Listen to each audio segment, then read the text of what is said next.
બતાવીશ, જેવા કે પૂર્ણવિરામ, અલ્પવિરામ, પ્રશ્નચિહ્ન, અર્ધવિરામ, ઉદ્ગારચિહ્ન વગેરે.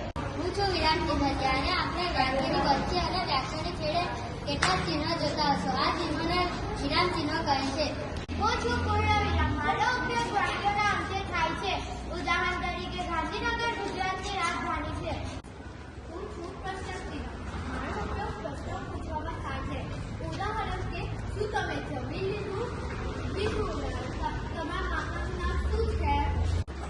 હું છું અર્ધવિરામ. અર્ધવિરામ ચિહ્નોના પાસે અટકવું પડે છે. ઉદાહરણ તરીકે આ ઘણા ચિત્ર છે, તમને જે જોઈએ તે લઈ જાઓ.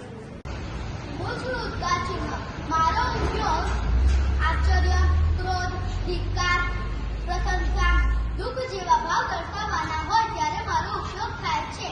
ઉદાહરણ તરીકે પહેલું, વાહ કેટલું સરસ છે. હું છું અલ્પવિરામ. મારો ઉપયોગ થોડું અટકવા માટે થાય છે. ઉદાહરણ જોઈએ તો પરીક્ષામાં પેન, પેન્સિલ, રબર લઈને આવવું.